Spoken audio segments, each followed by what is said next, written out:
Moi, j'étais dans le jury social et influenceur. Une des grandes tendances que moi j'ai pu voir, c'est l'influence.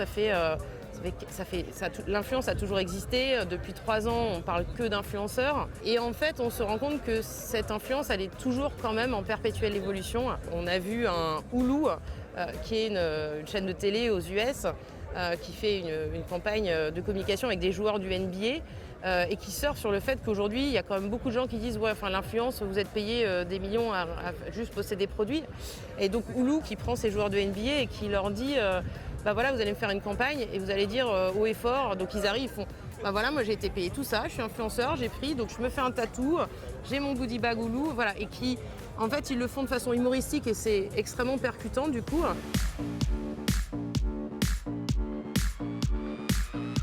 Et à côté de ça, on a aussi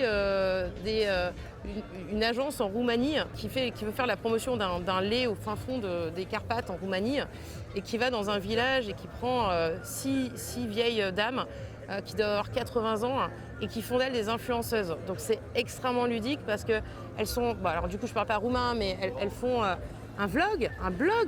Et en fait, elles font des mèmes, elles surfent, on leur apprend à surfer sur les tendances du cooking avec les hashtags, etc. Donc là, on prend des vrais gens, on en fait des influenceurs. Et puis, il y a une campagne qui est extrêmement intéressante sur l'influence, qui est certainement une de mes favorites. C'est Diesel, en fait, qui a fait la campagne Be a Follower. C'est une campagne hyper belle, hyper craftée, qui dit aux gens, en fait, à arrêter les influenceurs. Ils n'ont pas le temps de manger, ils passent leur temps à faire des Instagram. Ils n'ont pas le temps de parler à des gens en soirée parce qu'ils se prennent des selfies tout le temps. Donc, en fait, soyez un follower.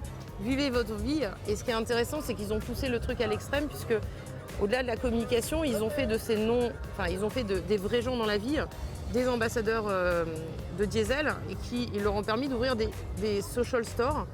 Et donc en fait, les non-followers, enfin les non-influenceurs, donc moi, j'ouvre une boutique Diesel sur les réseaux sociaux et je deviens représentant Diesel. Donc c'est assez canon.